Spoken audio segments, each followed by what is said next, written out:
श्री शिवाय नमस्तुभ्यम। हर हर महादेव। एक प्रदोष ऐसा होता है जिस प्रदोष में अगर प्रदोष काल में बेलपत्री का पौधा लगाया जाता है और उस बेलपत्री के पौधे के नीचे प्रत्येक प्रदोष में अगर दीप लगाया जाता है तो व्यक्ति एक जन्म तो क्या 71 जन्म तक भी कभी कंगाल नहीं होता, धन वैभव में बढ़ता चला। कौन सा प्रदोष है? कल बताया था पाटीदार जी। कौन सा प्रदोष? रवि प्रदोष। कौन सा प्रदोष? रवि प्रदोष। रविवार के दिन पड़ने वाला प्रदोष एक ऐसा प्रदोष होता है जिस प्रदोष में अगर प्रदोष काल के समय पर बेलपत्र के वृक्ष को लगाया जाता है और वो बेलपत्री का वृक्ष बढ़ता जाता है, उसी के नीचे प्रदोष की प्रदोष दीप लगाया जाता है तो वो कभी कंगाल नहीं होने देता, कभी कंगाल। कभी। एक पत्र आया है, बड़ा सुंदर है, देखिए।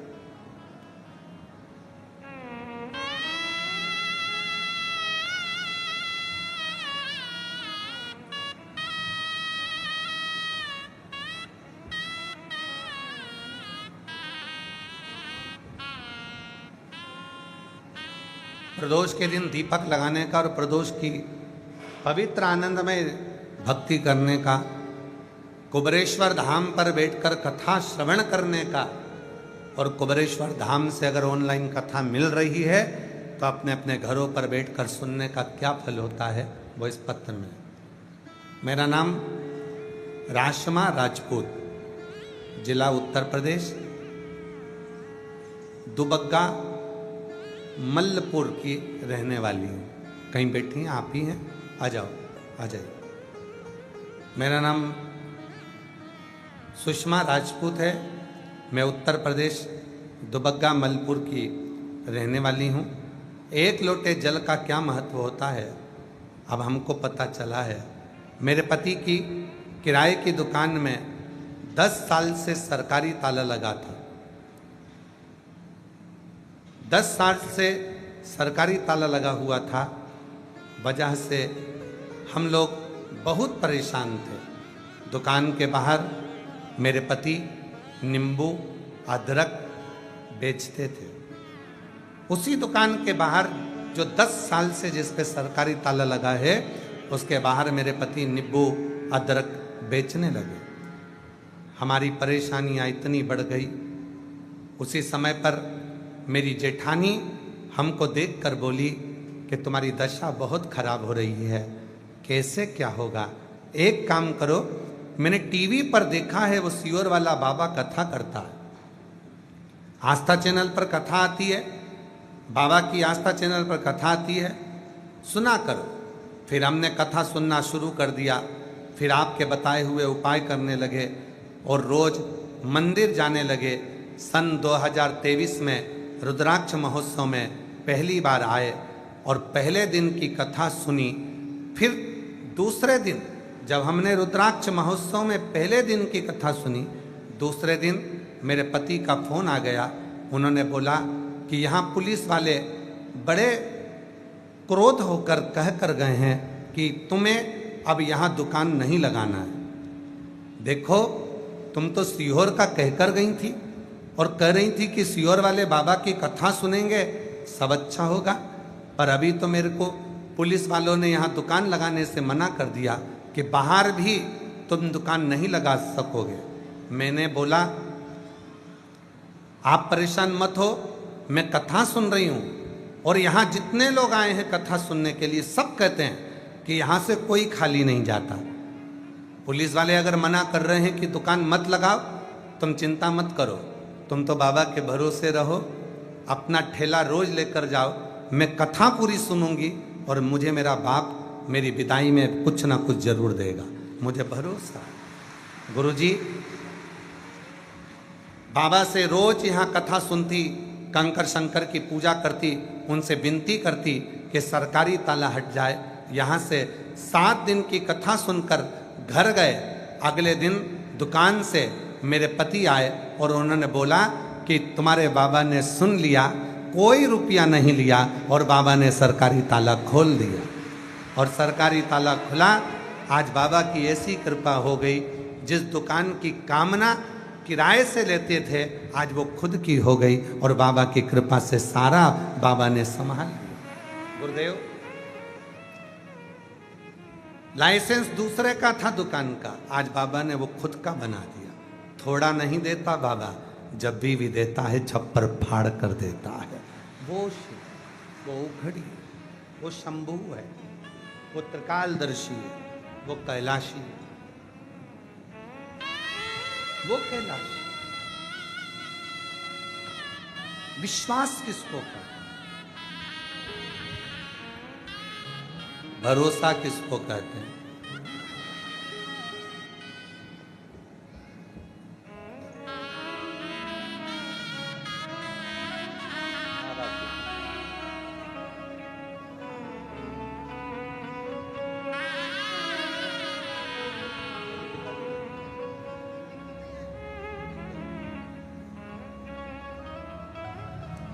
विश्वास किसको कहते हैं?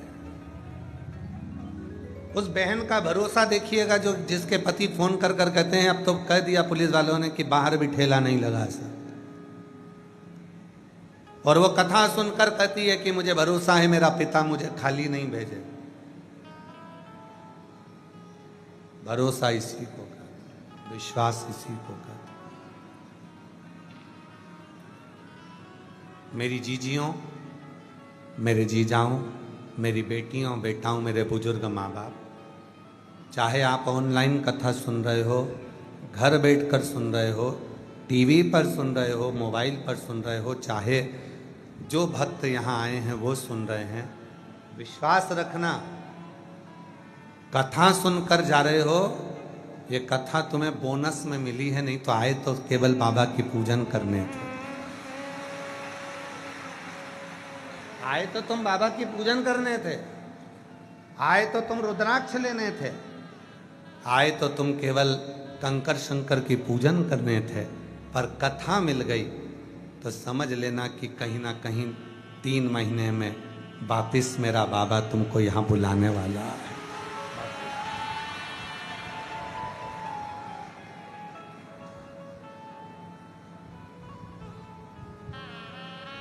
मेरा तू ही तुम दर्द दे जिसे हर दर्द के देता हूँ, मेरा तू ही तो हमदर्द है जिसे हर दर्द कहता हूँ। दुनिया के आगे प्रभु चुपचाप में रहता हूँ। दुनिया के आगे प्रभु चुपचाप में रहता हूँ। मेरा तू ही तो हमदर्द है जिसे हर दर्द कहता हूँ। मेरा तू ही तो हमदर्द है जिसे हर दर्द कहता हूँ। एक विश्वास, एक भरोसा, एक दृढ़ता। जब हम पूर्ण भरोसे के साथ, विश्वास के साथ, दृढ़ता के साथ उस शिव से अपने मन का भाव करते हैं, प्रार्थना करते हैं, विनय करते हैं, निवेदन करते हैं, तो वो स्वीकार करता है, वो स्वीकार करता है। भरोसा शिव को प्रकट करता है।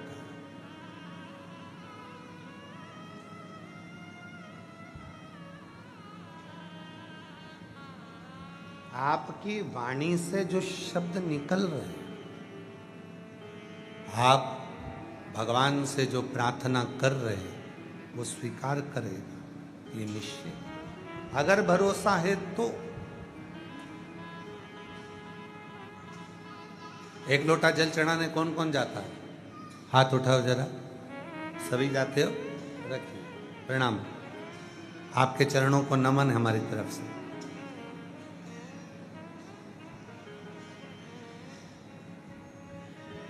आप जब एक लोटा जल चढ़ाने के लिए जाते हो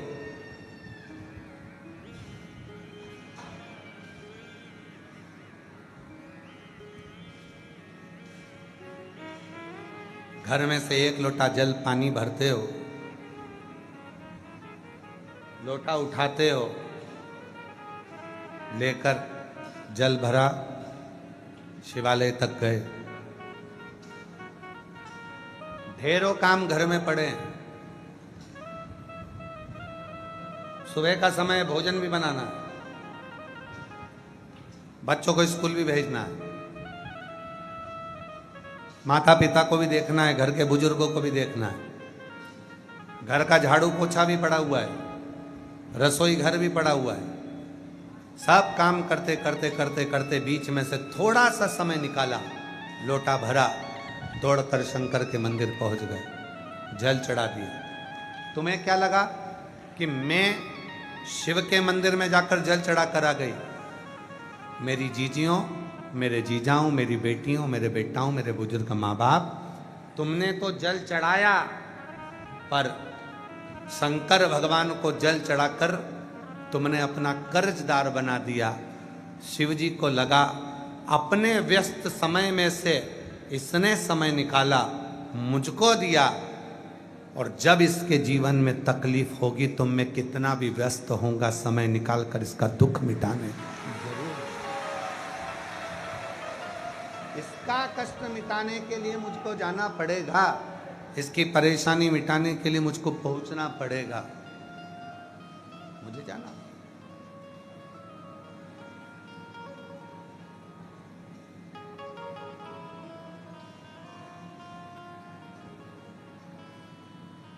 एक राजा शिकार करने के लिए गया, उसके साथ में सैनिक भी था, मंत्री भी था, दोनों है।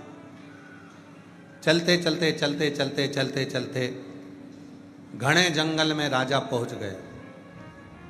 सैनिक कहीं छूट गया, मंत्री भी छूट गया, राजा अकेला जंगल में फंस गया। अकेला मन में विचार आया कि मैं तो अकेला फंस गया, अकेला रह गया। अब इस घने जंगल में कौन मेरा साथ देगा, कौन मेरा होगा? घने जंगल में फंसा हुआ मंत्री, सैनिक उसको ढूंढ रहा है, सैनिक भी उसको ढूंढ रहा है, मंत्री भी उसको ढूंढ रहा है, दोनों उसको ढूंढ रहा है।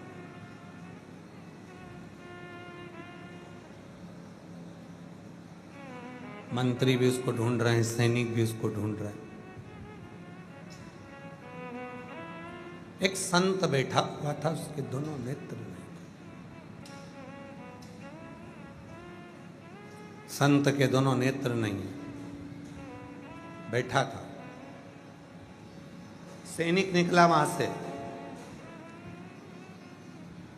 और सैनिक निकलकर तुरंत चिल्लाकर बोला, क्यों रे अंधे,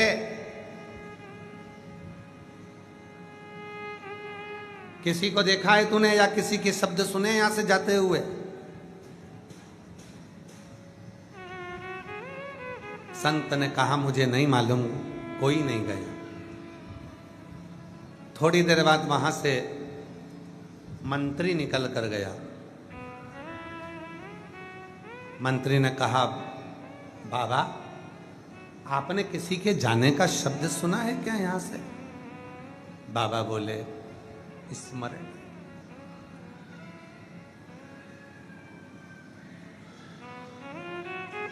दोनों निकल गए। थोड़ी देर बाद वहां से राजा निकला, नीचे बैठा, चरणों में हाथ जोड़कर प्रार्थना करी, बाबा जी मैं नमन करता हूं आपके चरणों को।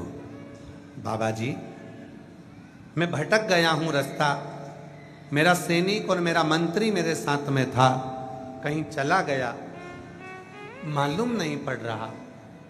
इतने में अंधे बाबा ने कहा, तुम्हारा सैनिक और तुम्हारा मंत्री इस ओर गए हैं।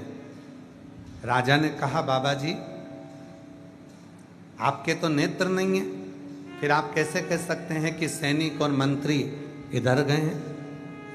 बाबा जी ने कहा, एक व्यक्ति ने आकर मुझसे कहा था, अरे ओ अंधे, तूने किसी को जाते हुए सुना है, स्मरण किया? मैं समझ गया था ये कोई सैनिक हो सकता है। दूसरा आया था, उसने कहा, बाबा जी आपने किसी को जाते हुए सुना है? मैं समझ गया था कि कोई मंत्री होगा। और एक आप हाथ जोड़कर प्रार्थना कर कर मुझसे पूछ रहे हो, मैं समझ गया आप राजा हो। वो सैनिक था, मंत्री था, और आप राजा। एक प्रार्थना, एक निवेदन, एक प्रार्थना, एक निवेदन करने का तरीका भी बता देता है। एक प्रार्थना, एक निवेदन करने का तरीका बता देता है कि शिव तक हमारी वाणी पहुंची कि नहीं पहुंची। प्रार्थना और निवेदन का तरीका बता देता है कि हमारी वाणी भगवान शंकर तक पहुंच रही है कि नहीं पहुंच रही। स्वतः स्वयं की स्तुति, स्वयं के द्वारा करी गई स्तुति भगवान शिव को स्वीकार है, स्वयं के द्वारा। जब षडानंद कार्तिकेय बाबा को रुष्ट होकर कार्तिकेय जी श्री सेलम के पर्वत पर जाने लगे, वहां पर मां वीणा वादनी मिली और वीणा वादनी ने कहा कि तुम स्तुति करने के लिए आए हो, मैं तुमको स्तुति दे देती हूं, मैं तुम्हें प्रार्थना करना बता देती हूं, मैं तुम्हें स्तुति बता देती हूं। षडानंद कार्तिकेय जी ने कहा वीणा वादनी से, मां अगर मेरे मन के भाव शुद्ध होंगे तो मुझे स्वयं महादेव दर्शन देने के लिए श्री सेलम के पर्वत पर जरूर आएंगे। भाव शुद्ध होंगे। संसार के कई लोग ऐसे हैं जो दिन भर स्तुतियां गाते हैं, दिन भर प्रार्थना करते हैं, तो भी भगवान कभी उनके लिए करुणा नहीं करते हैं, दर्शन नहीं देते। और संसार के कई लोग ऐसे हैं जो कोई स्तुति नहीं जानते, कोई श्लोक नहीं जानते, कोई मंत्र नहीं जानते, कोई साधना नहीं जानते। कई लोग ऐसे हैं, आप भी ऐसे ही हैं, हम भी ऐसे ही हैं। हमें ना तो कोई मंत्र आता है, ना हमें कोई साधना आती है, ना हमें कोई तप करना आता है, हमें ना कोई तप, कोई साधना, कोई दिखावा करना नहीं आता। और हमें विश्वास है आप लोग भी बैठे हो, आप लोग भी बैठे हो।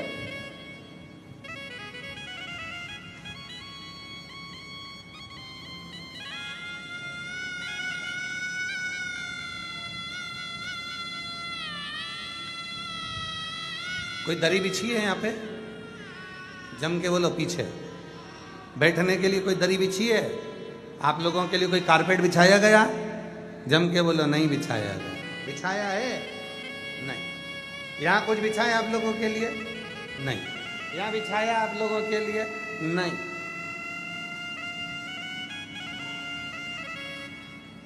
अपनी स्वयं की साधना। आपका विश्वास कहता है, जैसे षडानंद कार्तिकेय का विश्वास कहता है, जहां बैठूंगी, जहां बैठकर कथा सुनूंगी, जहां बैठकर कथा सुनूंगा और जिस भाव से सुनूंगी, ये भूमि कंकर शंकर की है। एक बारीक सा भी कंकर मेरे शरीर को लगेगा और जब मैं दिल से श्री शिवाय नमस्तुभ्यम 5 बार कहने के बाद अपने मन की कामना करूंगी तो वो कंकर शंकर सुनेगा और मेरी कामना पूर्ण कर देगा। ये विश्वास आपके भीतर,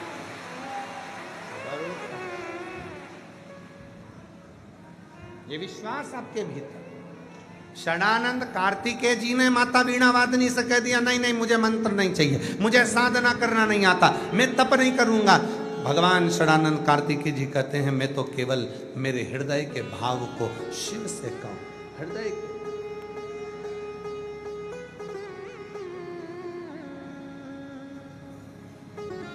मैं अपने हृदय के भाव को भगवान शिव से, मंदिर जाओ ना मेरी जीजियों,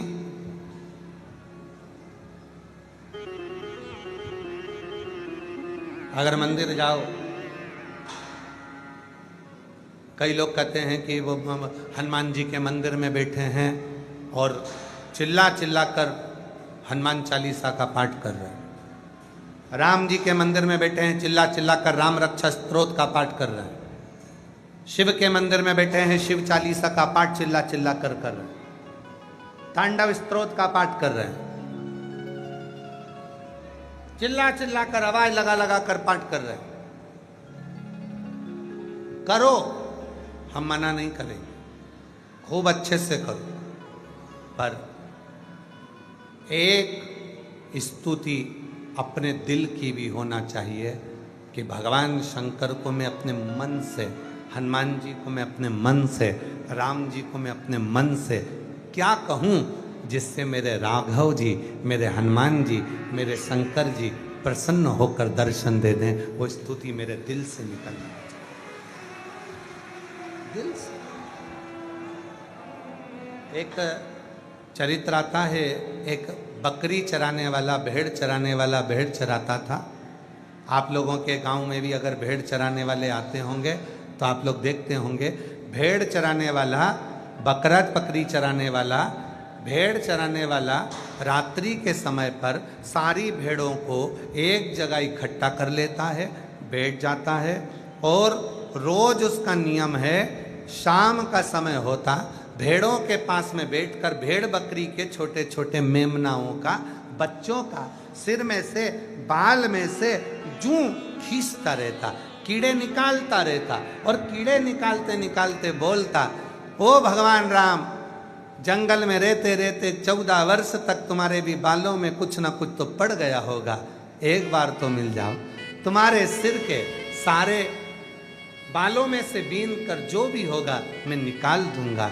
वो बोलता और माँ जानकी को बड़ा अच्छा लगता कि कोई तो है जो तुम्हारे सिर में से जू निकालने की भी बात करता है, कोई तो।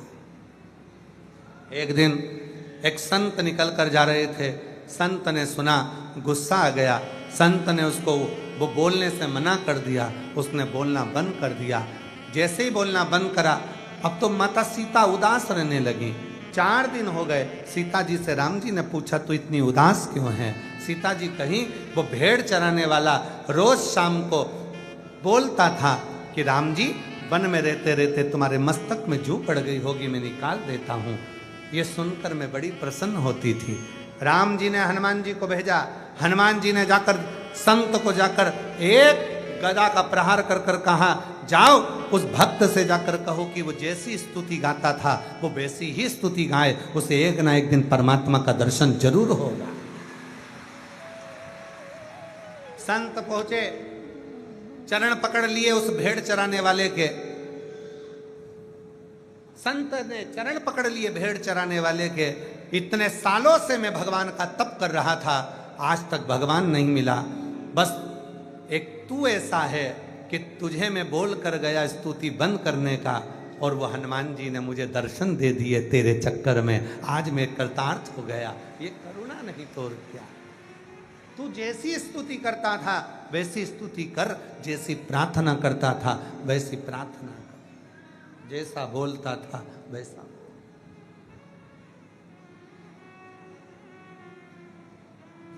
एक स्तुति अपनी तरफ से होना चाहिए। शिव जी के मंदिर में जाओ तो अपनी तरफ से कोई भी स्तुति गाओ, कोई भी स्तुति, तुम्हारा जो मन कर जाए। बच्चों जैसे, बच्चे देखें, दादी उठकर चली जाती है, बच्चे अगरबत्ती की तीली उठा लेते हैं और ऐसे घुमा घुमा के मुंह से बड़बड़ाते रहते हैं कुछ ना कुछ कुछ। अब उसको न मंत्र आता, न तप आता, न साधना आती, कुछ भी नहीं आता, बस वो तो उठाकर दादी जैसा कर रहा है, उसमें भी एक ना एक दिन मेरा शिव कृपा कर रहा है, ये निश्चित। कुछ भी अपने मन से।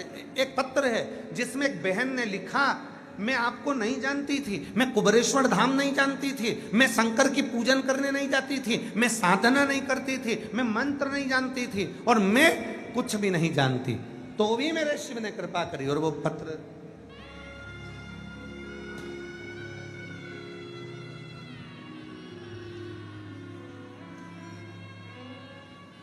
प्रभाकर सोनी, पत्नी बबली सोनी, मैं मध्य प्रदेश के रीवा जिला के ग्राम पंचायत रघुनाथगंज से आई हूँ। कहीं बैठी हो तो हाथ हिला सकती हैं आप लोग, हैं आ जाइए। मैं प्रभाकर सोनी, पत्नी बबली सोनी, में मध्य प्रदेश के रीवा जिला ग्राम पंचायत रघुनाथगंज। गुरुजी, बाबा की कृपा का मैं क्या वर्णन करूं गुरुदेव, न जानता था न पहचानता था। गुरुजी, मेरा एक बेटा जो 7 अक्टूबर 2019 दिन सोमवार के दिन सब कुछ अच्छा चल रहा था, बेटे को उल्टी दस्त होना प्रारंभ हुआ। हम उसको डॉक्टर के पास लेकर गए। इतनी देर में गुरुदेव बच्चा मर गया, प्राण छूट गया। डॉक्टर के पास लेकर जाते समय रास्ते में ही उल्टी और दस्त से बच्चे के प्राण चले। एक ही दिन में मात्र 15 मिनट में उल्टी दस्त आया और बच्चा चले गया, रास्ते में ही शांत। हम पति पत्नी फैसला ले लिए कि हम अपने प्राणों को छोड़ देंगे, अब जिंदगी जीने का कोई सार्थक। हम दोनों पति पत्नी ने फैसला ले लिया कि हमारा अब जीने का कोई उद्देश्य ही नहीं बचा, हमें मरने का फैसला लिया था गुरुजी। तभी एक दिन हमारे जीजा जी घर आए और उन्होंने हमें कुबेरेश्वर धाम और बाबा की महिमा बताई, पशुपतिनाथ के व्रत के बारे में बताया। हम क्या कहें गुरुदेव, हम तो ना मंत्र जानते, ना तप जानते, ना कभी हम शिव तक गए, पर आप जो बोले श्री शिवाय नमस्तुभ्यम, इस मंत्र को बोलने वाले के मुख का दर्शन ही कर लो तो सब कुछ मिल जाता है। हमने रोज टीवी पर, मोबाइल पर आप श्री शिवाय नमस्तुभ्यम बोलते हो, इसलिए हमने तो केवल आपको देखना प्रारंभ करा। गुरुजी, हम नहीं जानते थे, डॉक्टर ने तो कह दिया था कि दूसरी बार माँ नहीं बनेगी, पर बाबा की कृपा से बाबा ने पशुपतिनाथ व्रत का चौथा सोमवार था, गर्भ ठहरा दिया और 1 सितंबर 2024 को बेटे का जन्म हो गया। जो बेटा गया था वही की वही, वैसा की वैसा ही आ गया। जो गया था वैसा की वैसा, जैसा था। हम किसी मंत्र को नहीं जानते, हम श्लोक भी नहीं जानते, हम तो केवल उतना ही जानते हैं कि श्री शिवाय नमस्तुभ्यम बोलने वाले के भी मुख का दर्शन कर लो तो फल मिल जाए, तो फल।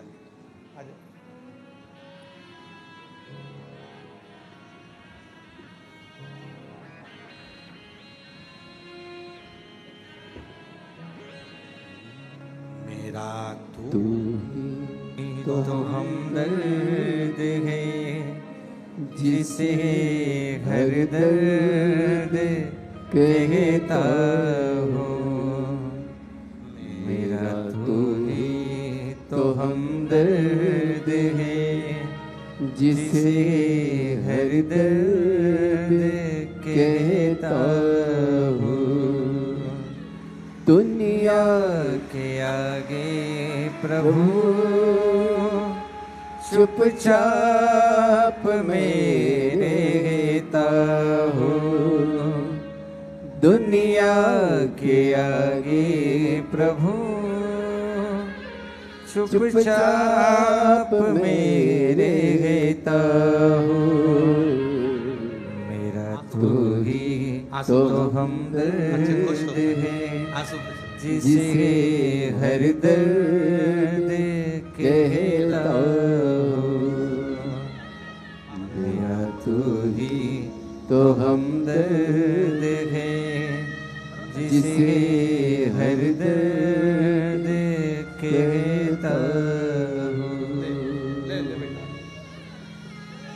जग है छलावा तेरे अलावा किसी पे भरोसा नहीं,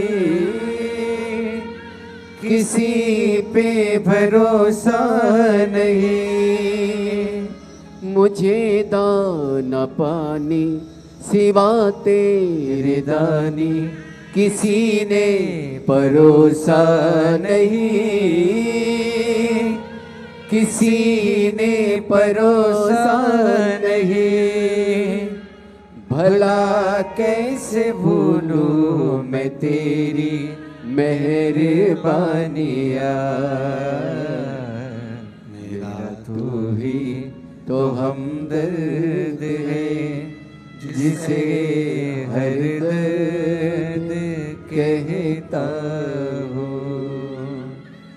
मेरा उससे हृदय से जुड़ो। नहीं आता हमें मंत्र, नहीं आती हमको साधना, हम नहीं जानते कि श्लोक क्या होते हैं, साधना क्या होती है, तप क्या होता है।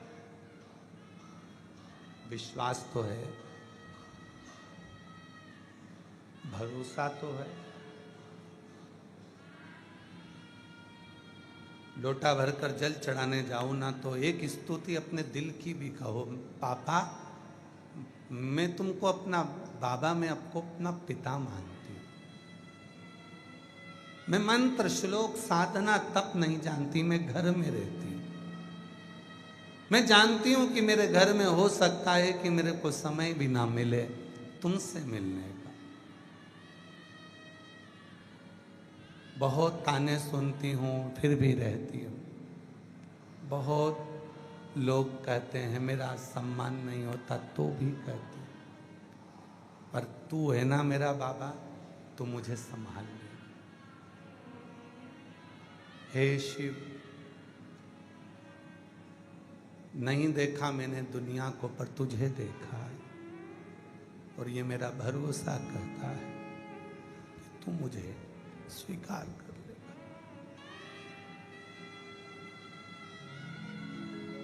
स्वीकार कर, तेरे आश्रित, तेरे आश्रित। एक स्तुति अपनी होना चाहिए अपनी तरफ से। आप श्लोक ना जाने, मंत्र ना जाने, साधना ना जाने, तप ना जाने, कुछ ना जाने, तो भी एक अपनी ओर से कहो, अपनी ओर से।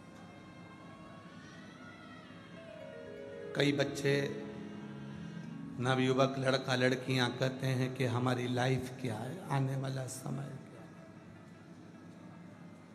मैं नवयुवक बेटा बेटियों से कहता हूं कि अगर एक बार शिव को तुमने अपना बना लिया तो तुम्हारी लाइफ कैसी होगी वो निश्चित निर्णय देगा, और वहीं लेकर जाएगा जहां तुम उन्नति की सीढ़ी पर चढ़ सकते हो। जहां तुम उन्नति की सीढ़ी पर चढ़ सकते हो।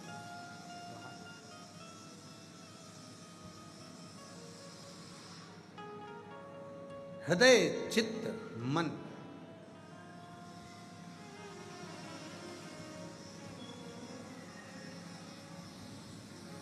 उससे लगा, उससे। हम पहले एक बार बोले थे, आप लोगों को याद होगा, एक लड़की लड़के से प्यार कर लेती है,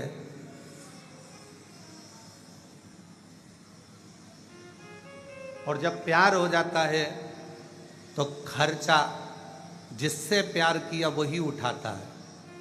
मोबाइल में बैलेंस भी वही डलवाएगा, झुमका भी वही दिलाएगा, कपड़े भी वही दिलाएगा, चाउमीन भी वही खिलाएगा, गोलगप्पा भी वही खिलाएगा। प्यार किया है तो खर्चा वही उठाएगा। उसी तरह आप भी शिव से प्यार कर लो, प्रेम कर लो, तुम्हारी जिंदगी का सारा बोझ वही उठाए।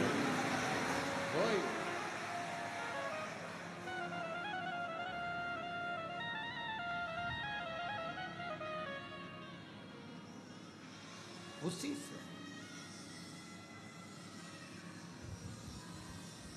और भीड़ में तन्हाई में दर्द में रुसवाई में प्यार की गहराई में मुझे तुम याद आते हो,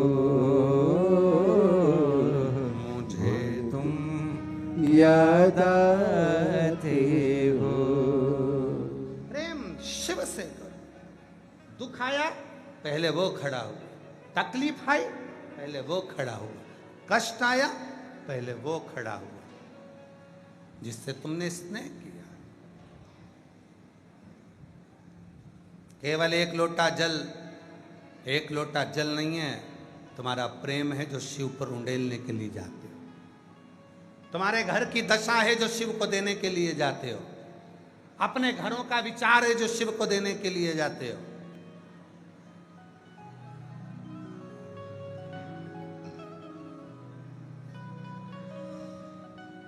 मंदिर जाते होगे, दूसरे मंदिर में भी आप जब जाते होगे तो वहां पर पंडित जी आपके हाथ में इतना बड़ा तांबे का पात्र होता है, उसमें तुलसी डली होती है। आप हाथ आगे करते हो, वो जल देते हैं, तुम पीते हो। बोलो बोलो, सही है कि गलत है? पीते हो, वो पंडित जी देते हैं हाथ में और तुम लेते हो। कभी पंडित जी से पूछा कि ये जल की महत्वता इतनी क्यों है? तो पंडित जी बताएंगे, यहाँ पर हजारों लोग आते हैं, स्तुति करते हैं, आरती होती है, घंटियाँ बजती है, मंत्र बोले जाते हैं, उसकी तरंग पानी में जाती है, पानी हल्का सा कंपित होता है और उस पानी के अंदर ऊर्जा उत्पन्न होती है। वो जल पीते से ऊर्जा हमारे अंदर आती है और हमारे संचित पापों को समाप्त कर देती है। इसलिए चरणामृत को पिया जाता है, इसलिए चरणामृत लिया जाता है, चरणोदक लिया जाता है, भगवान का सुंदर जल लिया जाता है। जरा विचार करना, मंदिर में रखे हुए उस जल में तेज आता है और वो जल पीते से ही हम में तेज आ जाता है। उसी तरह अपने घर के मटके में, अपने घर के हंडे में, अपने घर की टंकी में, अपने घर के पानी में, जब वो मटके में पानी रहता है, हंडे में पानी रहता है, टंकी में पानी रहता है, उसमें से आप एक लोटा जल भरकर शिव के पास लेकर जाते हो। वो रसोई घर होता है, जिस रसोई घर में से पानी भरकर तुम जाते हो, रसोई घर के अंदर जो मटका है, हंडा है, टंकी है, उसका पानी लेकर जाते हो।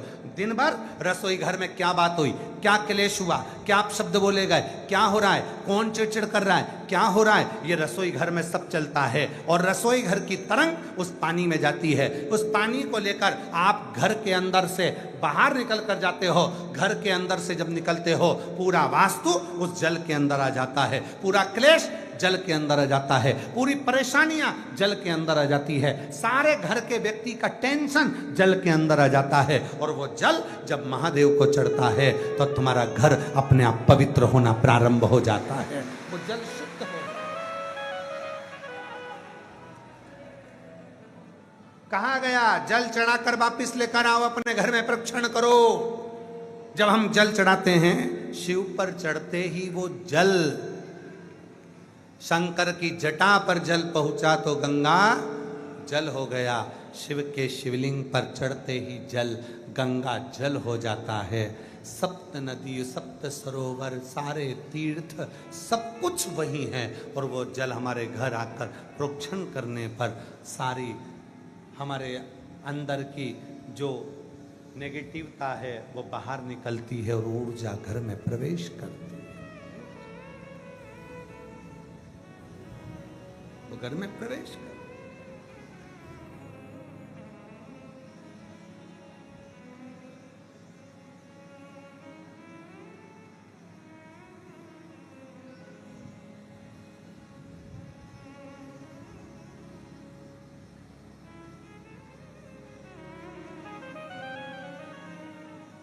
मझधार में है नैया, कश्ती भी पुरानी है। भोले बाबा सुन भी लो, ये मेरी कहानी है। मझधार में है नैया, कश्ती भी पुरानी है। भोले बाबा सुन भी लो, ये मेरी कहानी है। मझधार में है नैया। वो एक लोटा जल तुम्हारी समस्या का हल कैसे बनता है? सारी दुनिया के लोगों को टेंशन है, सीवर वाले महाराज ने केवल एक ही शब्द दिया है, एक लोटा जल। जम के बोलो जरा, एक लोटा जल। ये पूरे विश्व में, केवल भारत देश में ही नहीं, विदेश में भी इस बात की चर्चा है कि एक लोटा जल सारी समस्या का हल कैसे बन सकता है। ये नारा कैसे बन गया, ये बच्चे बच्चे के मुख पर कैसे आ गया, ये बुजुर्गों के मुख पर कैसे आ गया। साधु संत सन्यासी तपस्वी साधक उपासक, कोई भी ब्राह्मण क्षत्रिय वैश्य शूद्र कोई भी हो, उसके मुख पर यह मंत्र है कि एक लोटा जल सारी समस्या का हल है। आखिर इस पे विचार करा गया कि ये जल समस्या का हल कैसे हो जाता है, क्योंकि सारी समस्या घर में आती है। दुकान की बात भी घर में आती है, फैक्ट्री की बात भी घर में आती है, व्यापार की बात भी घर में आती है, बच्चे भी घर में बात करते हैं। और जब घर में मंथन होता है विचारों का, सब टेंशन घर में जब आता है तो वो जल में तरंग जाती है, और जल में वो तरंग गई और वही लोटा भरकर जब शिव को चढ़ा तो सारी समस्या शिव की हो गई और उसका हल निकलना प्रारंभ हो गया। उसका हल निकलना प्रारंभ।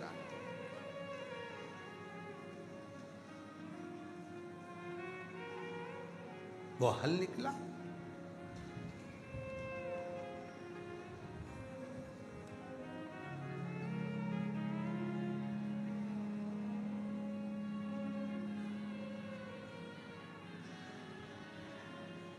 प्रभु के नाम का उच्चारण हो उसमें।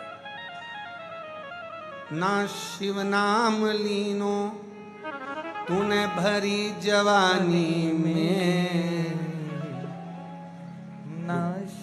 ना शिव नाम लीनो तूने भरी जवानी में। तू डूब के मर जा रे चुल्लू भर पानी में। तू डूब के मर जा रे चुल्लू भर पानी में। अगर हम भरी जवानी में शिव को न भजन करेंगे, भगवत भजन ना करेंगे, तो हमारा अंत केवल एक चुल्लू भर पानी में डूब के मरने के बराबर। ना शिव नाम लीनो तूने भरी जवानी में, ना शिव नाम लीनो तूने भरी जवानी में। तू डूब के मर जा रे चुल्लू भर पानी में। अच्छा, कभी कभी सोचने में आता है चुल्लू भर पानी में इतना बड़ा मरेगा कैसे। ये भी तो एक टेंशन वाली बात है। इसको मरने के लिए तो नदी भर के पानी चाहिए, कुआं भर के चाहिए, अभी चुल्लू भर किसे कह दिया। तो चुल्लू भर में कौन मर सकता है? तो कहा जो शिव को नहीं भजता, शंकर का स्मरण नहीं करता, जो अपने जीते जी जो शिव को एक लोटा जल तक नहीं चढ़ाता, वो मनुष्य नहीं कहलाता, वो केवल एक खाता पीता पसर जाता ऐसा कीड़ा होता है। और कीड़ा चुल्लू भर पानी में डूबकर मर सकता है। कीड़े का काम क्या है? खाया पिया,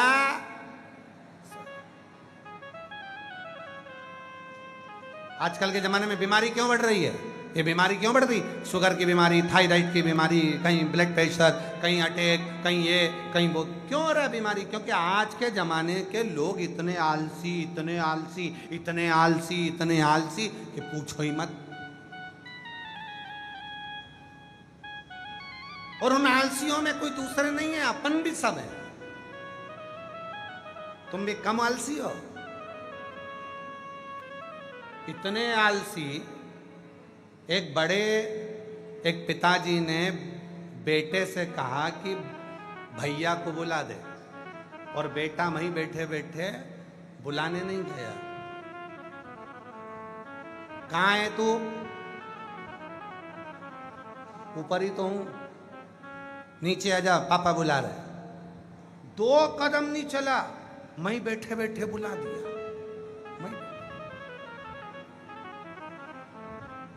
पापा ने कहा पानी ला दे, वहीं बैठा इंतजार कर रहा। खुद को भी प्यास लग रही है, जा ही नहीं रहा, इतना व्यस्त था मोबाइल में, हिल ही नहीं रहा।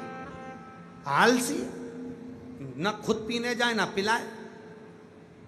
इतने में कहीं का निकलते गया, मम्मी पापा को पानी पीना है,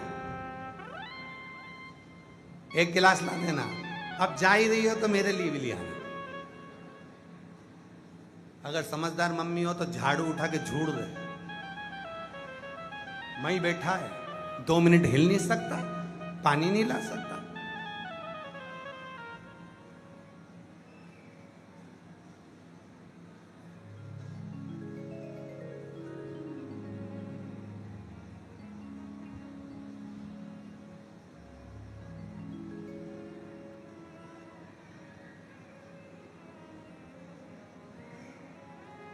हमारे घर का एक नियम है, हमारे यहाँ स्वयं का काम स्वयं को करना पड़ता है, रीति है।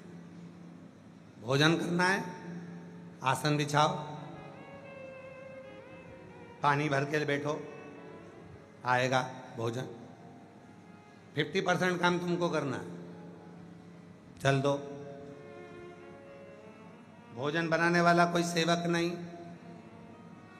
बर्तन साफ करने वाला कोई सेवक नहीं, झाड़ू पोछा करने वाला कोई सेवक नहीं। जितने घर में माताएं हैं वो अपना अपना कर्म बांटिए, तुम ये करना है, तुम्हें ये करना है, तुम्हें ये करना है, और भोजन बनाना सबको मिलके, और भगवान को भोग लगाना और सबको पकाना। कोई स्वतः कर्म करिए। पर आज आदमी इतना आलसी हो गया कि हाँ, एक काम आदमी आलसीपन में नहीं करता, केवल कुत्ता घुमाना। वो कुत्ता घुमाने में आलसीपन नहीं करता, वो कुत्ता बड़ी अच्छे बढ़िया मस्ती में घुमाता है कुत्ता। और उससे कह दो अपनी औलाद को ले ले और वो घुमा ला, फिर तो वो अपनी पत्नी को दे देगा, तुझसे संभालते नहीं बन रहा, रख ले। ये हो, स्वतः करिए अपना कर्म, आदि बीमारियां तो दूर हो जाए। अपनी स्तुति अपने मुख से अपनी एक स्तुति बनाओ, मेरे भोले बाबा को सुनाओ। बाबा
सब दुख काटो हमारा, भोला सब दुख काटो हमारा।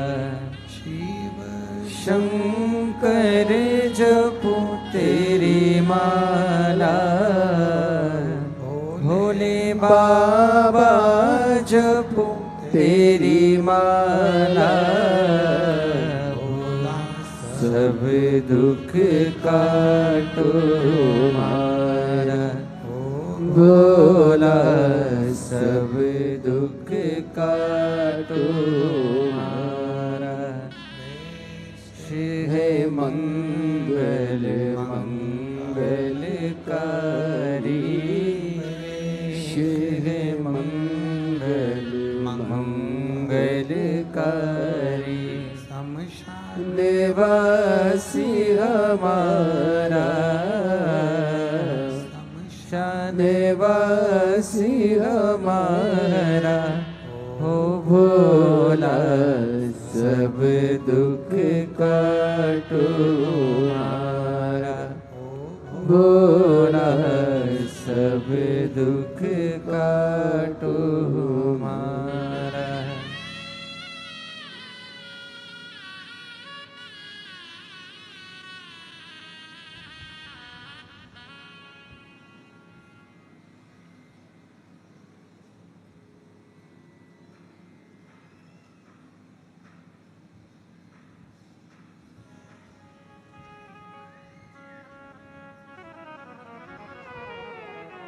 बाबा देव हरिदेव महादेव भगवान शिव गर्दानी त्रिकालदर्शी कैलाशी अविनाशी भगवान शंकर की पवित्र कथा कर रही है। शिव महापुराण की कथा वर्णन कर रही है, शिव तत्व कह रहा है, शिव पुराण कह रहा है।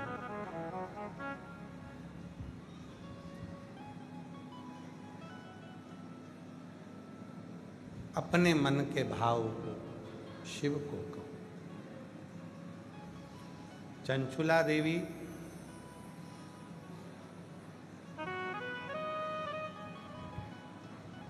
अपने हृदय के भाव को शिव से कहती थी।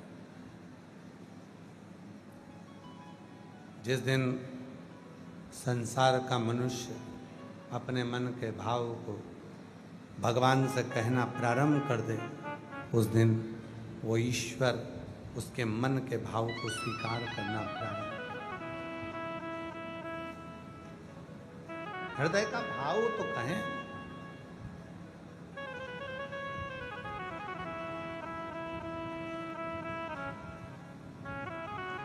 यहां तक शिव पुराण की कथा कहती है, भगवान शंकर का चरित्र कथा, शिव तत्व कथा। भगवान शंकर की कथा यहां तक कहती है कि जब हम अपने भीतर के मन का भाव, जब हम अपने भीतर के मन के भाव को, हृदय के भाव को केवल कहना ही प्रारंभ करते हैं तो शिव उसको स्वीकार करना प्रारंभ करते हैं। किसी से पहचान करना है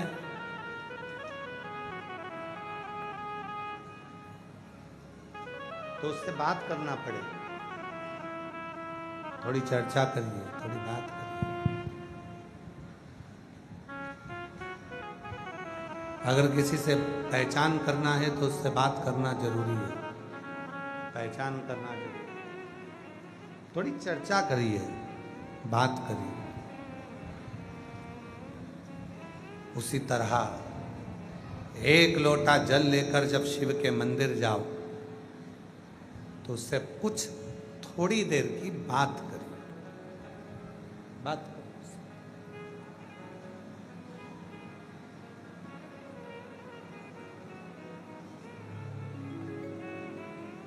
कुछ देर उससे चर्चा करो। शिव कथा कर रही है,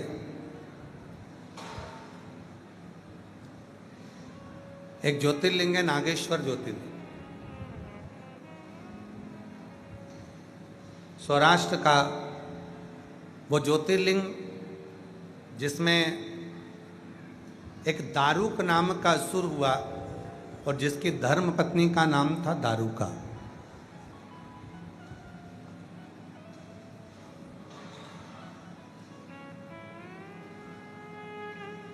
यदि आप लोगों ने उस दारुकासुर की कथा को पढ़ा होगा, दारुका की कथा को यदि स्मरण किया होगा, पढ़ा होगा, अध्ययन करा होगा, स्मरण में लिया होगा, सुना होगा, आपकी स्मरण चित्त में यदि आया होगा, तो आप उसको पढ़ेंगे तो आपको उसमें मिलेगा कि एक दारुक नाम का असुर है और उसकी धर्म पत्नी का नाम है दारुका। असुर हैं पर शिव की साधना में उनका चित्त की वृत्ति शंकर की साधना में लगी। एक बार दारुक नाम के असुर ने और दारुका उसकी पत्नी ने, दोनों ने मिलकर भगवान से एक वर मांग लिया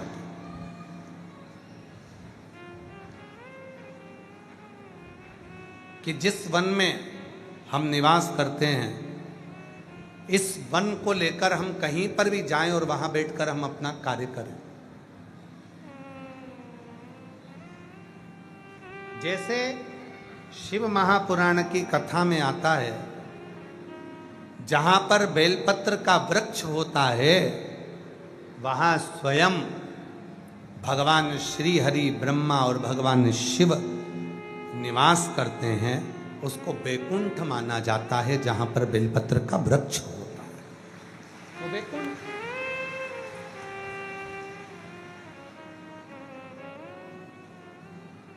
अभी एक पत्र आया है, उस पत्र में किसी ने लिखा,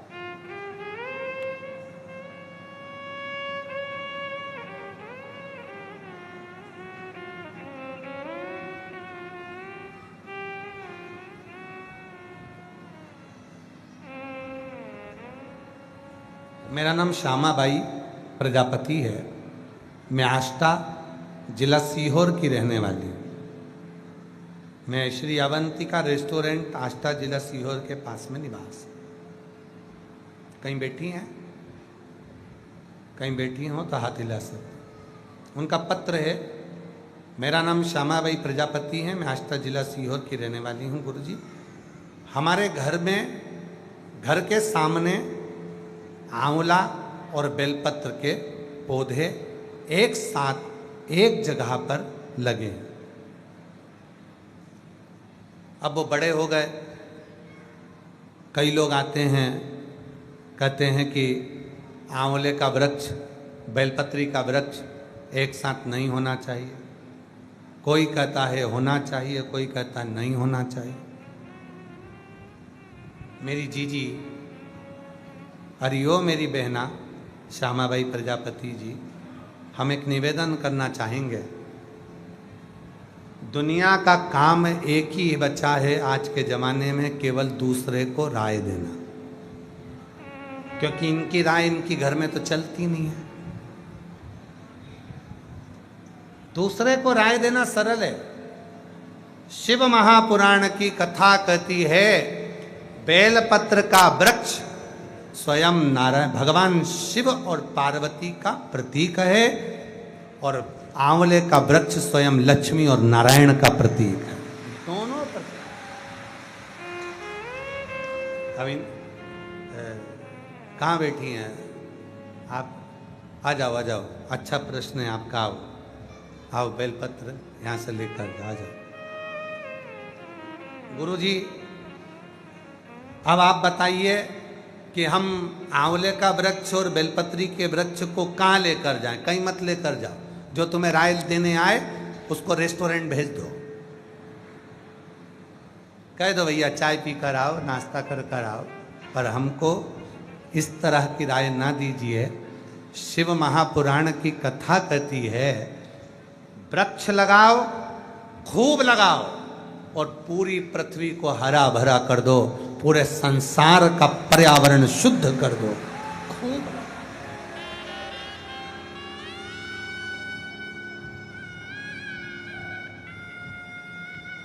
वृक्ष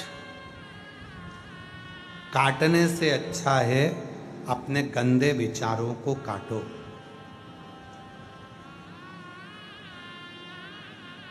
कोई तुमसे कहने आए कि ये वृक्ष यहाँ नहीं होना चाहिए, वो वृक्ष वहाँ नहीं होना चाहिए, ये वृक्ष गलत है, ये वृक्ष ठीक है, इस तरह के विचार अपने भीतर नहीं आना चाहिए। गलत विचारों को काट दीजिए, गलत सोच को काट दीजिए, गलत दृष्टि को। अच्छे विचार लेकर आओ, अच्छा होगा। एक पत्र और है, देखो कितना सुंदर विचार लाए एक पत्र।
मैं वंदना कहार नर्मदापुरम से आई हूँ।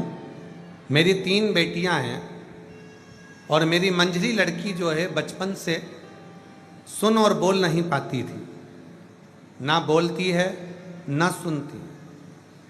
तब आवाज़ सेट करो भाई, आवाज़ बहुत गला पकड़ रहा है।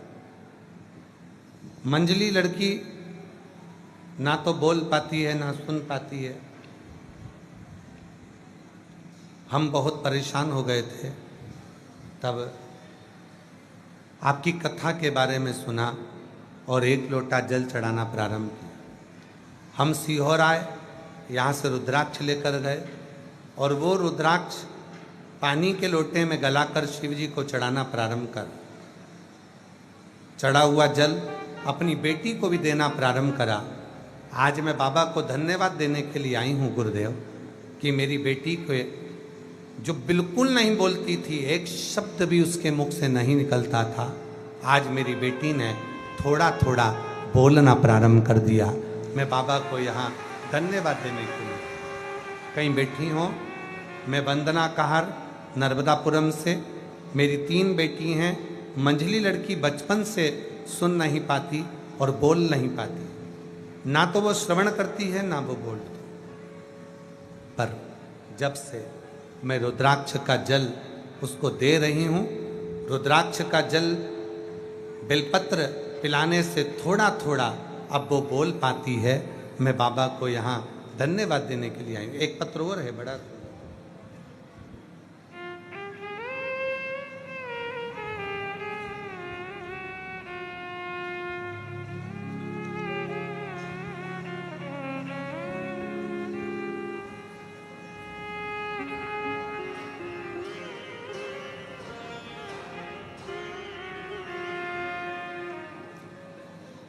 मेरा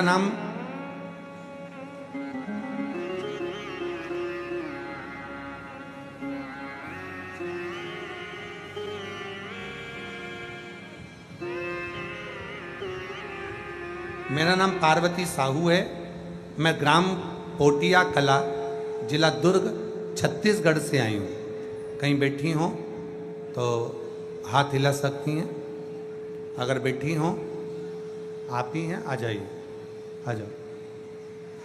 मेरा नाम पार्वती साहू है, ग्राम पोटिया कला, जिला दुर्ग की रहने वाली हूँ। मेरा जीवन बहुत कष्ट भर था। मैं 1 लोटा जल का क्या वर्णन करूँ गुरुदेव। पंडाल में बैठकर कथा सुनने का महत्व क्या बताऊं। 6 साल से आपसे जुड़ी हूं, तब से बाबा ने मेरा हाथ थाम लिया। गुरुदेव, मेरे पति की भी तबीयत खराब हुई, शेष नारायण साहू जी की। हमने बाबा से प्रार्थना करी और बाबा की कृपा से मेरे पति की स्वास्थ्य भी ठीक हुआ। गुरुदेव, मेरी बड़ी बेटी जो 26 साल की है गुरुजी, वो जन्म से ही मानसिक विकलांग है। अच्छे से ना वो बोल पाती थी, ना चल पाती थी, ना अपना कोई काम कर पाती थी। एक जगह पर वो बैठी रहती, सोती, 26 साल की मेरी बेटी ना तो कहीं जाती ना आती, शरीर काम नहीं करता, मानसिक विकलांग, ना बोल पाती, ना समझ पाती, ना अपना काम स्वयं कर पाती। तब मैंने किसी के मुख से सुना था, सियोर वाला बाबा कथा कहता है, वो सुनाओ। मैंने अपनी बेटी को कथा सुनाना प्रारंभ करा। सीहोर आ गई, बाबा का रुद्राक्ष लेकर गई, उसका जल पिलाना शुरू किया और धीरे धीरे उसमें सुधार हो रहा है। आज बाबा की कृपा से वो अपना काम स्वयं करती है और मुख से बोलती भी है। और आज 26 साल की मेरी बेटी, जो 26 साल तक अपना काम नहीं कर पाई, 26 साल तक अपने शरीर का भी ध्यान नहीं रख पाई, आज वो बाबा की कृपा से बोलती भी थोड़ा और अपना काम स्वयं करती है। बाबा, मैंने अपनी बेटी के स्वास्थ्य के लिए पशुपति व्रत भी किया था और आज बाबा की कृपा से मैं बाबा को धन्यवाद करने के लिए यहाँ आई हूँ कि आज बाबा ने मेरी बेटी को थोड़ा ठीक कर दिया। मैं प्रणाम करूँ शिव को नमः। आ जाओ।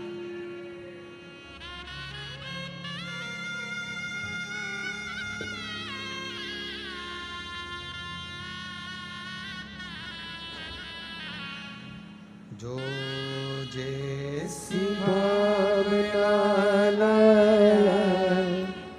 वो वैसा ही का हटाओ, ना बेलपत्री का हटाओ, बाबा के दोनों खाली उसे लौटाया, वो मन ही मन हर्षाया, कर दिया माला माल काशी वाले ने, लुटा दिया भंडार काशी वाले ने, लुटा दिया भंडार काशी वाले ने, कर दिया माला माल काशी वाले ने, कर दिया माल काशी वाले।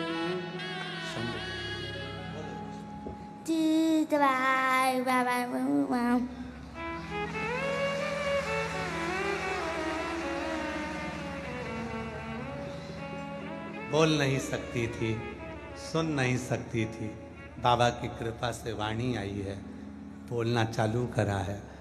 बाबा एक ना एक दिन श्रवण भी देगा और पूर्ण बुलाएगा भी, ये शिव की कृपा है।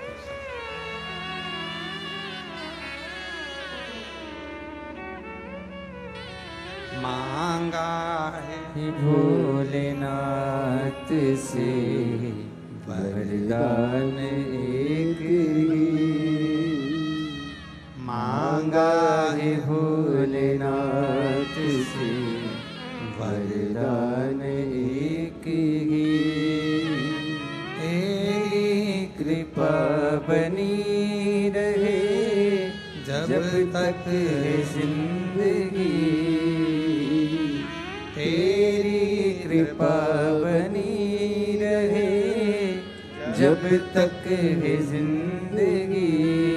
बोलो बोलो। मांगा है भोलेनाथ से वरदान एक ही। आवाज नहीं आई, आप सब प्रार्थना करो, बोलो मांगा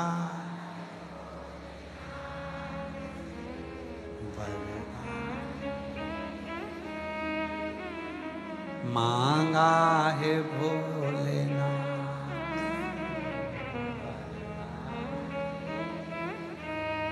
तेरी कृपा बनी रहे जब तक है जिंदगी, तेरी कृपा जब तक। मांगा है भोलेनाथ से वरदान एक ही, मांगा है भोलेनाथ से वरदान एक ही,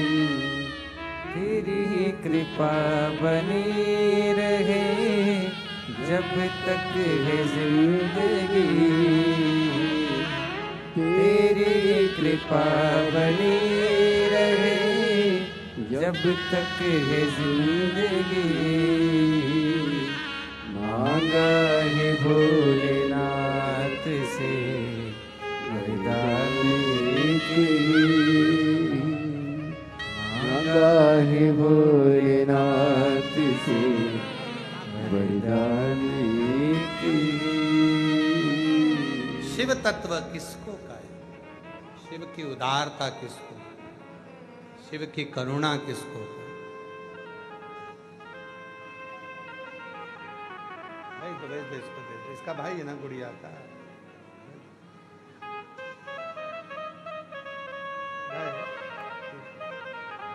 शंभू की कृपा किसको कहे, शिव की उदारता किसको?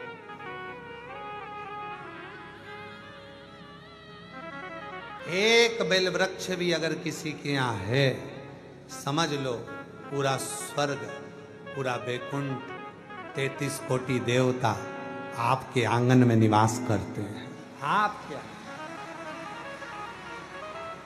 सोचना ही नहीं कभी भी, कहे ना महाराज।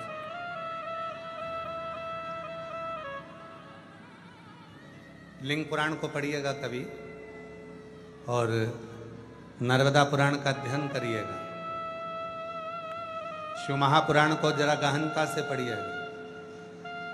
बेल वृक्ष की महत्वता को जब आप पढ़ेंगे उसमें वर्णन आता है, जिसके आंगन में 7 बेलपत्र के वृक्ष होते हैं, सोमनाथ उसी के भवन में निवास करते हैं। कहीं 9 बेलपत्र का वृक्ष हो, वहां स्वयं मल्लिकार्जुन का निवास होता है। 11 बेलपत्र के वृक्ष जहां पर लगे हुए होते हैं, मेरा काल अधिपति महाकाल वहीं निवास करता है। 17 बेलपत्र के वृक्ष जहां लगे होते हैं, वहां ओमकारेश्वर स्वयं विराजमान होते हैं। 21 बेलपत्र के वृक्ष जहां लगे होते हैं, वह स्थान केदारनाथ बन जाता है। 31 बेलपत्र के वृक्ष जहां लगे होते हैं, वो स्वयं भीमा शंकर का स्थान बन जाता है। और जहां बेलपत्र की वाटिका होती है, 108 बेलपत्र के वृक्ष लगे होते हैं, वो स्वयं काशी विश्वनाथ का स्थान काशी बन जाता है। वो काशी है।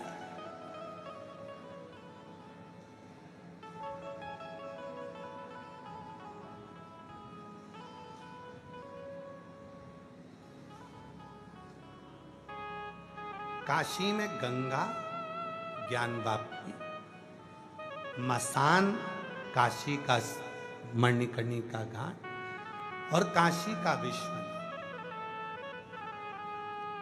बेलपत्र के वृक्ष जहां आप कुबेरेश्वर धाम आते हो तो ये सब चीजों का दर्शन आपको होगा। सामने बेलवाटिका, अंदर जाओगे तो बेलपत्र के वृक्ष, पीछे बटकेश्वर पर जाओगे तो उसके पीछे बेलपत्र के वृक्ष। पूरे कुबेरेश्वर धाम में चारों तरफ बेलपत्री के वृक्ष लगे हुए, आप दर्शन करेंगे। कुछ वृक्ष छोटे हैं, कुछ बड़े। जैसे काशी में शमशान लगा हुआ है, वैसे कुबेरेश्वर धाम पर पीछे की ओर शमशान बना हुआ।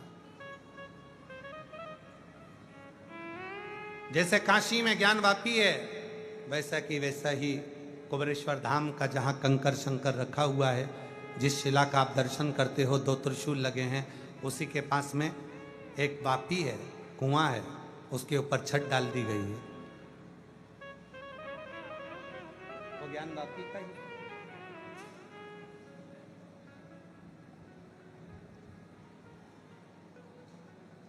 हृदय से जब हम शिव को पुकारें, शिव क्यों, एक बेलपत्री का वृक्ष भी अगर अपने घर के आंगन में है, गमले में है, एक बेलपत्री का वृक्ष भी यदि हमारे यहाँ लगा है, समझ लेना संपूर्ण ब्रह्मांड का अधिपति भगवान शिव भगवान नारायण और ब्रह्मा 33 कोटि देवता के साथ में हमारे यहाँ पर विराजमान है। हमें कहीं जाने की जरूरत नहीं, स्वयं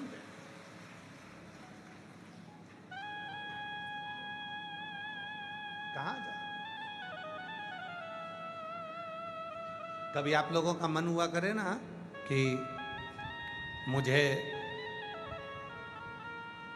अयोध्या की परिक्रमा करना है, वृंदावन की परिक्रमा करना है, काशी की परिक्रमा करना है, उज्जैनी की परिक्रमा करना है, नर्मदा की परिक्रमा करना है, गंगा की परिक्रमा करना है, सरयू की परिक्रमा करना है। जिस दिन तुम्हारा मन कर जाए कि मुझे परिक्रमा करना है, प्रदोष का दिन देखना, प्रदोष काल का समय देखना और बेलपत्री के वृक्ष के नीचे जाकर 11 परिक्रमा नमः शिवाय कहते हुए, ओम नमः शिवाय कहते हुए, श्री शिवाय नमस्तुभ्यम कहते हुए लगा लेना और वहां की रच को अपने मस्तक पर चढ़ा लेना। सारे तीर्थों की परिक्रमा का फल प्राप्त हो जाए। एक बेलपत्र के वृक्ष की परिक्रमा सारे तीर्थों के परिक्रमा का फल दे देती है। एक बेलपत्र के वृक्ष की परिक्रमा सारे सरोवरों के तीर्थ का परिक्रमा का फल प्रदान कर देती है। वो बेलपत्र का वृक्ष कोई साधारण नहीं होता, जिसके नीचे स्वयं गौरी शंकर निवास करते हैं। स्वयं गौरी शंकर।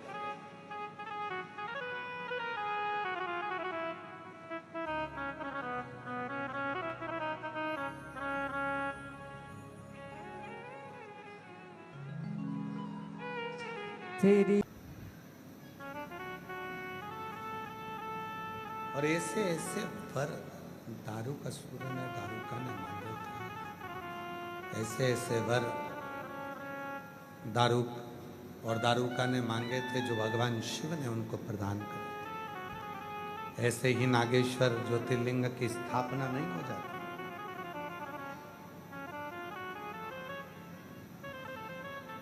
जिसने शिव को जान लिया, शिव ने उसको देना प्रारंभ कर दिया।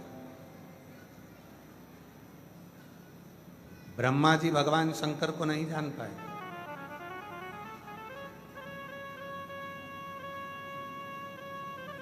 संपूर्ण ब्रह्मदेव ने हमेशा बस भगवान शिव की परीक्षा ही लेना चाहिए। संसार में और परिवार में कई लोग ऐसे हैं जो भगवान शंकर की केवल परीक्षा लेना जानते हैं। तुम सीहोर वाला महाराज जी की कथा सुनती हो, क्या ऐसा हो जाएगा?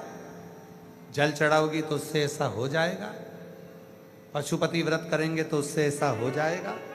अरे भाई, परीक्षा लेना बंद कर और परमात्मा को प्रसन्न करना प्रारंभ कर, फिर दुनिया का जो मांगेगा वो सब कुछ तेरा हो जाएगा। ब्रह्मा जी ने परीक्षा ली तो भगवान शंकर ने अर्धनारीश्वर स्वरूप का रूप धरकर ब्रह्मा जी को दर्शन दिया। भगवान अर्धनारीश्वर स्वरूप में ब्रह्मदेव को दर्शन दिया।